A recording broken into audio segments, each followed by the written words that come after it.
So when everybody leaves, it's just Elon sitting at home, brushing his teeth, just a bunch of ideas bouncing around your head. When did you realize that that's not the case with most people? I think when I was, 5 or 6 or something. I thought I was insane. It was just strange. Because it was clear that other people did not, their mind wasn't exploding with ideas.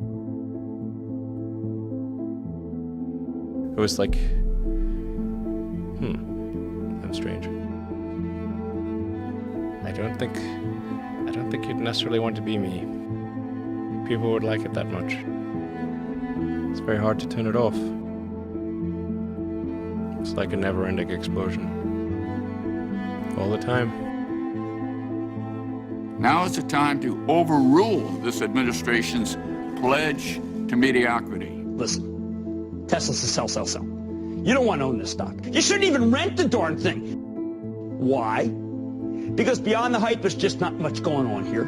Tesla still has yet to turn a profit. That'll be a $1.5 billion company with no profit. Its most recent quarter actually lost more money than it did the year before, $1.5 billion, losing more money than the year before. This is a company with limited visibility. You put $90 billion, like 50 years worth of breaks into solar and wind, to Solyndra and Fisker and Tesla and Enter1. I mean, I had a friend who said you don't just pick the winners and losers, you pick the losers.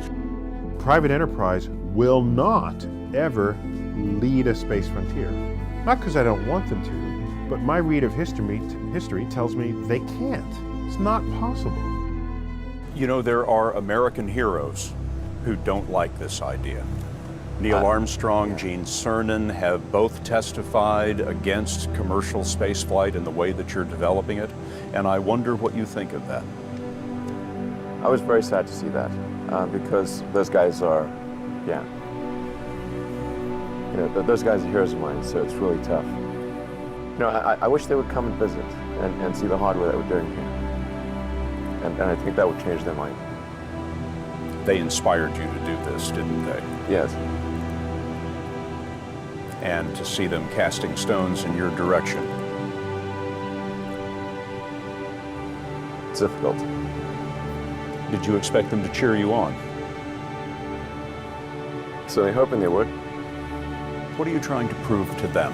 What I'm trying to do is to make a significant difference in spaceflight and help make spaceflight accessible to almost anyone. One of the most difficult choices I have ever faced in life was in 2008.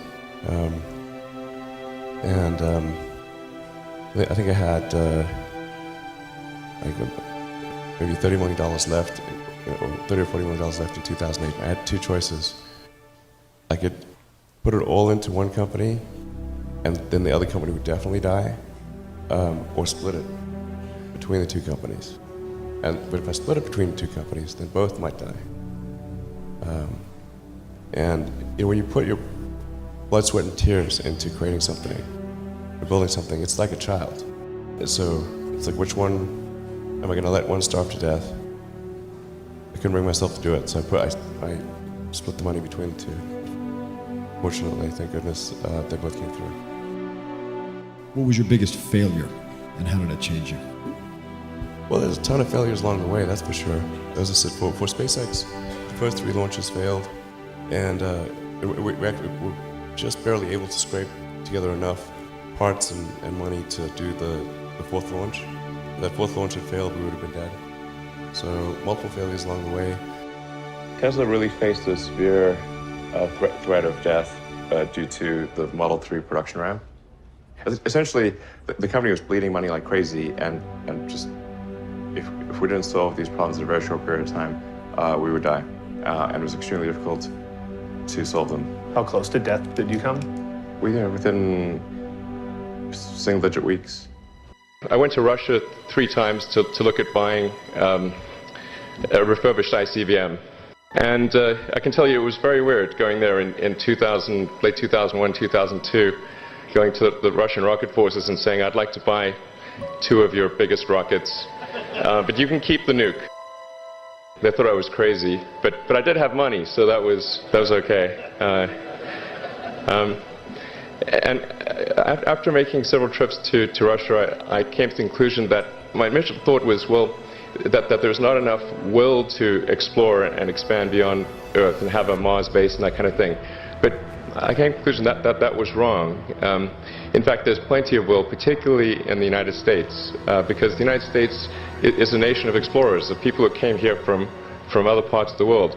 I think the United States is really a distillation of the spirit of human exploration.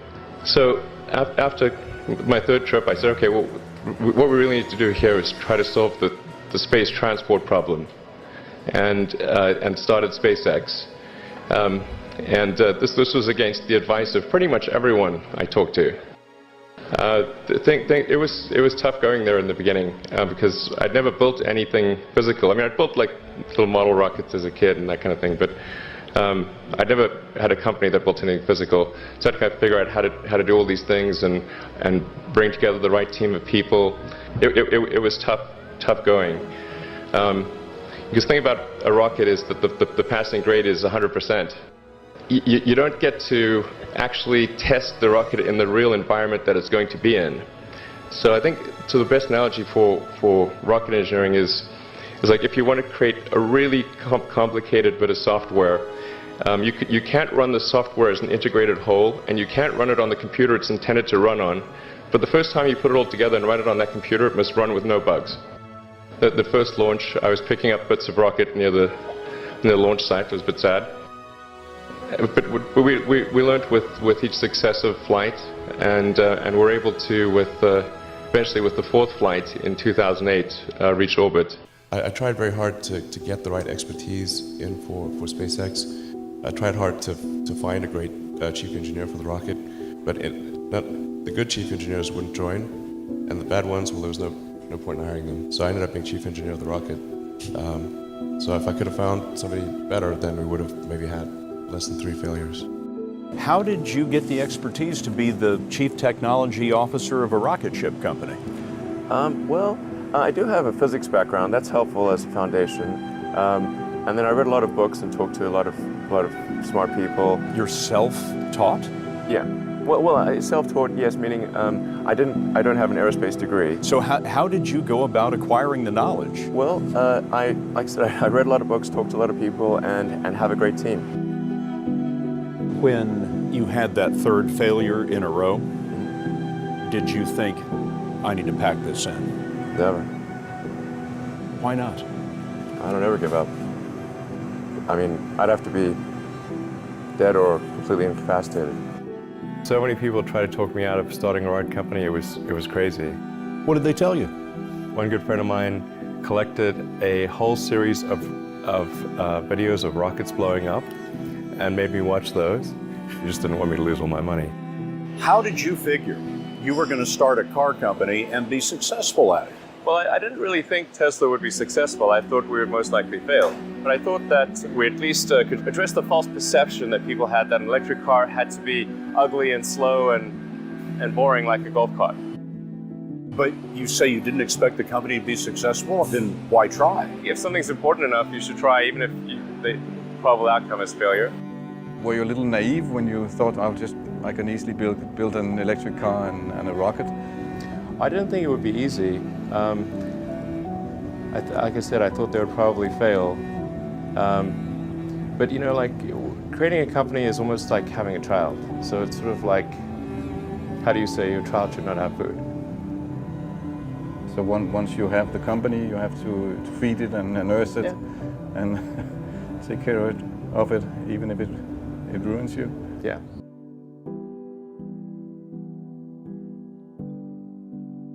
But suppose there were some tough times in 2008, end of 2008.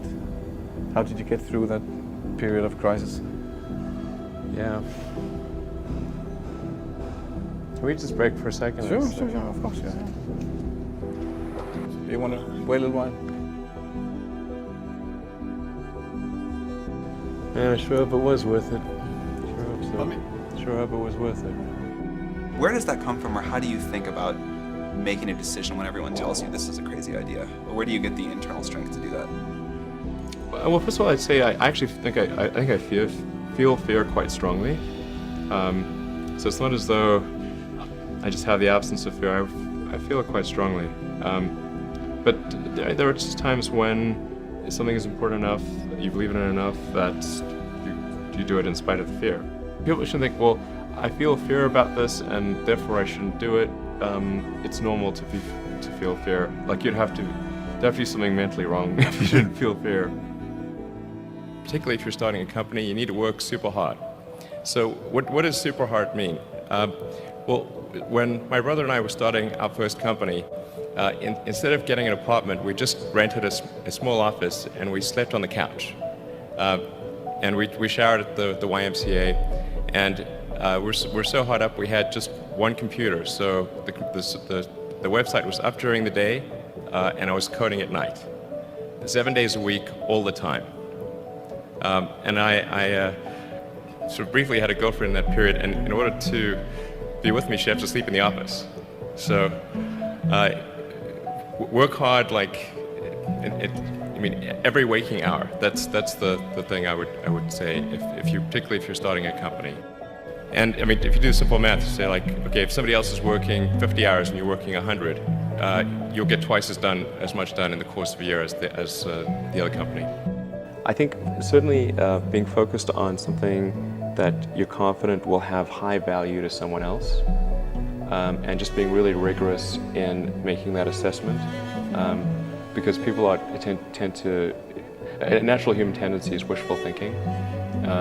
So a challenge for entrepreneurs is to say, well, what's the difference between really believing in your ideals and sticking to them versus pursuing some unrealistic dream that doesn't actually have merit? And that is a really difficult thing to tell. Can you tell the difference between those two things? Right. You know? So you need to be sort of very rigorous in your self-analysis, and then just work like hell. I mean, you just have to put in, 80 to 100-hour weeks every week. All those things improve the odds of success. I think it's important that you really like whatever you're doing.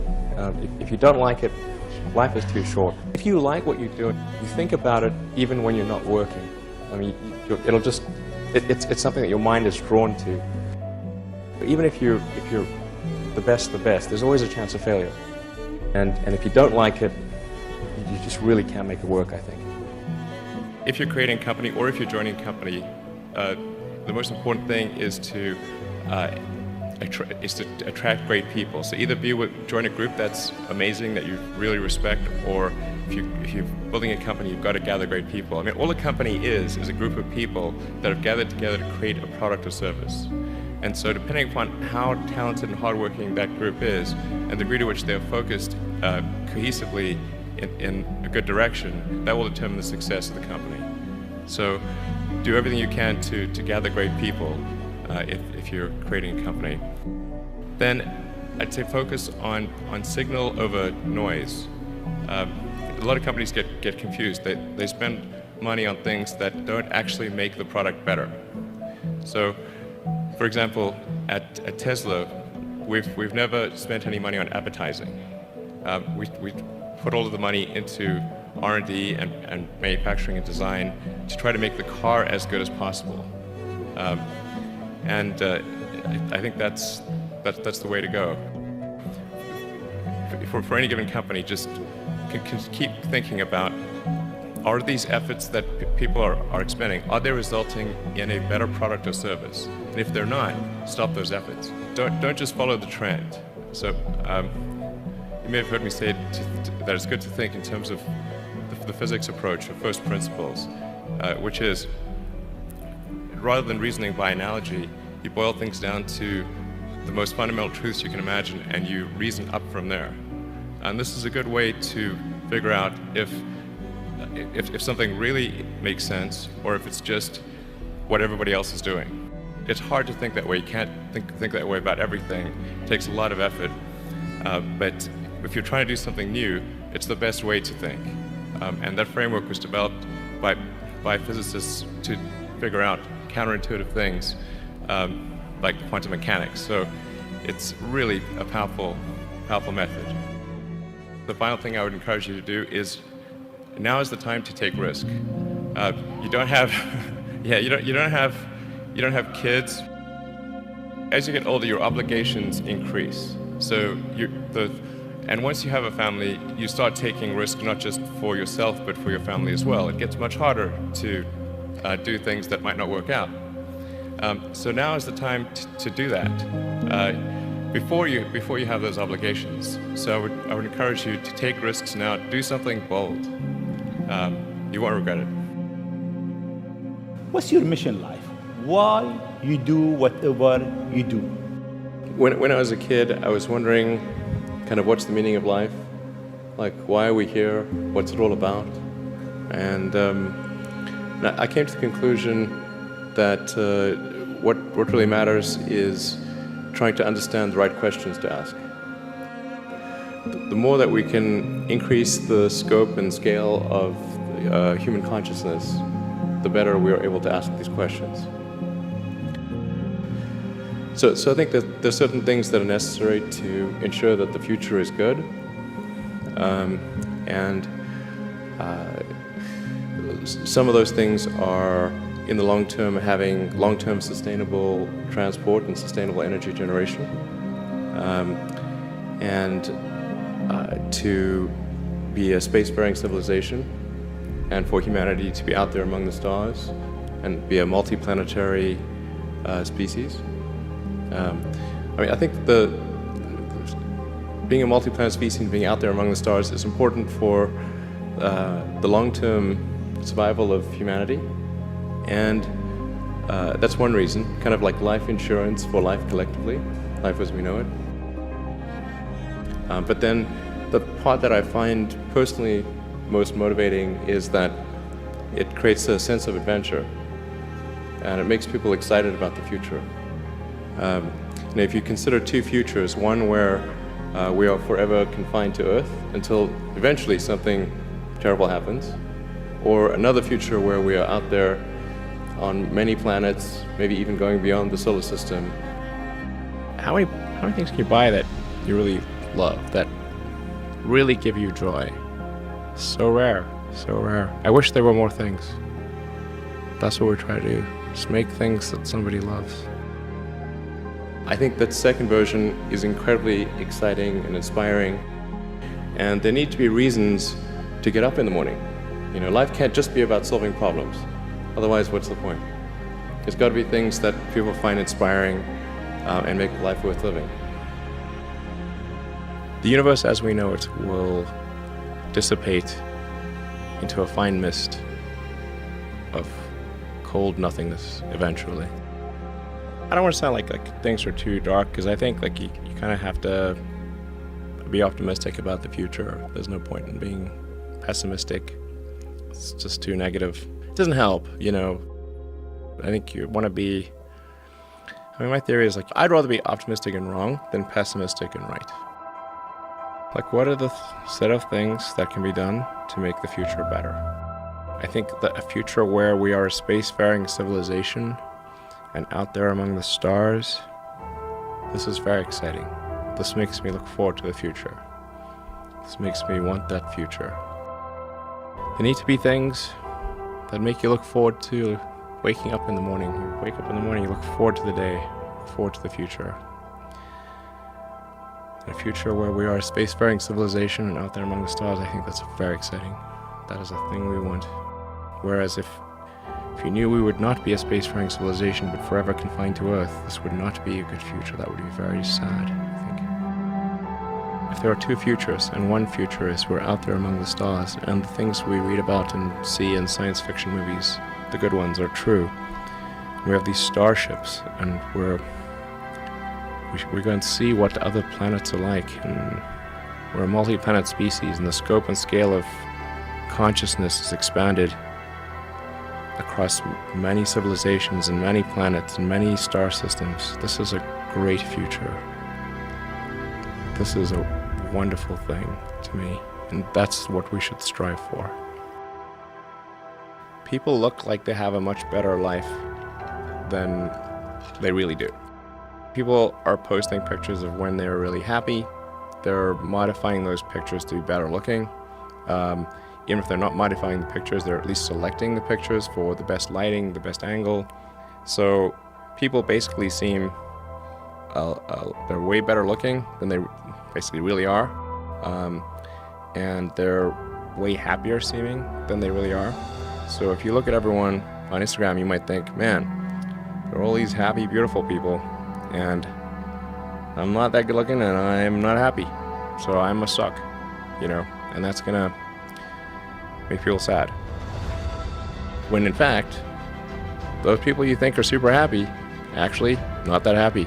Some of them are really depressed, they're very sad. Some of the happiest seeming people, actually some of the saddest people in reality. So I think things like that can make people quite sad. This may sound corny, but love is the answer. Wouldn't hurt to have more love in the world. I think people should be nicer to each other and give more credit to others, and don't assume that they're mean until you know they're actually mean. You know, just, it's easy to demonize people. You're usually wrong about it.